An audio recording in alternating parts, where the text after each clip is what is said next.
So I had a way different episode planned for what I was going to do tonight, but I think I was just going to save it till November 3rd because that's going to be like the whole shebang. Besides, my Monday podcast was already at the Trump special, and there will be a link in the description, so I don't want to talk too much about the debate despite having like another idea for this episode initially, so sorry, Shane. I mean, from Guy Fieri, Sexy Onions, and sports, I'd say this is a solid episode. So settle down, strap in, cue the poorly drawn intro, and let's do this thing.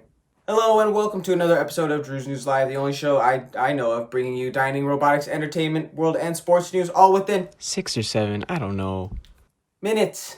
Never gets any easier.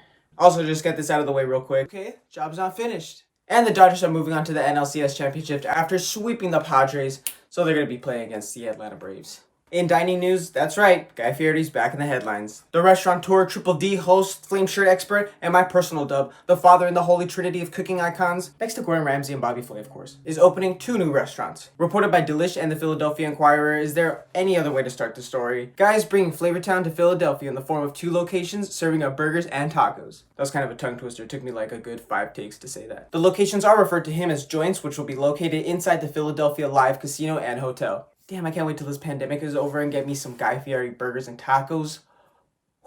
And then hopefully interview him Triple D style. Triple D is diner, drive-ins, and dives for those of you who live under a rock. Also, if you're in need of something to watch during this pandemic, Bar Rescue. In other food news, according to Politico, the McClatchy DC Bureau, and ABC7, President Trump sent out a signed letter to food banks distributing federal food aid, which apparently said he gives himself credit for putting food on the table. Yikes. The letters were said to be written in both English and Spanish and enclosed inside U.S. Department of Agricultural coronavirus food aid. However, some nonprofits and charities reported having to pull the letter from their boxes after discovering it later on. One city official in Hayward, California, Chuck Finney, said the letter was not only inappropriate, but potentially a violation of law, as it could be seen as a public official using public resources for political purposes. Don't worry, Chuck, I'm sure a lot of city officials had to apologize for the inconvenience. In robotics and tech news, a new chapter in the TikTok saga is set to be written. According to the Wall Street Journal, the Trump administration filed documents on Thursday appealing an injunction that said they couldn't enforce a ban on TikTok. However, apparently the Justice Department didn't specify why they're filing the injunction, so I guess we're supposed to speculate that they're resorting to past arguments, which says that it's for the safety of American users. But like, okay, let me show you something. Apple has this feature where it lets you see what's tracking you on whatever website you're on. So for those of you on those private tabs at 4 a.m. thinking, nobody's watching me or tracking me, yeah, most definitely they are. And you can even check,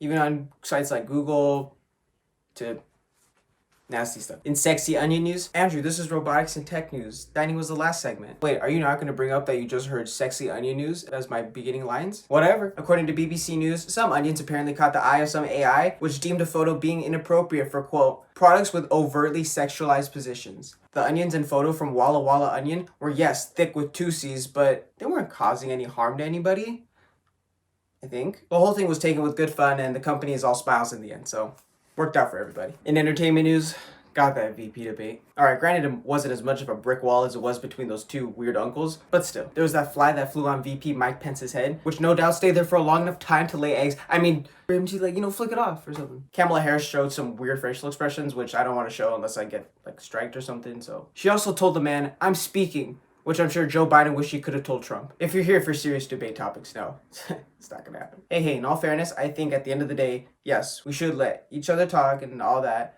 and cut off the mics for people that are going over time. And while I was gonna talk about Tory Lanez apparently getting arrested and charged, I think, for shooting Megan Thee Stallion, it is reported by the Wall Street Journal that the next debate for October 15th is canceled. The decision from the Commission on Presidential Debates says because not only have a numerous amount of people on Trump's campaign side tested positive for the coronavirus, it's also because this whole event cannot be held virtually. I kind of agree with them. Like, yeah, they should be there, like, debating in person, going one-on-one, mano-a-mano with each other. I don't know, it's not really like something that can be replicated at home or like wherever the person feels comfortable, like, should be like there, like mano a mano, like I said. Plus, it's cool to see the moderator try to keep a hold on this runaway train. In world news, let's talk about Africa's COVID response. And for those of you who think Africa is just like a barren region filled with straw houses and like black people, no. Get that 4th grade gibberish out of your head. That's absolutely nothing what it's like. Just graduate from your 4th grade history, like read a book or something. Anyway, again, citing the BBC News, again, great job, guys. Africa has just a fraction of COVID deaths compared to continents like Europe and Asia.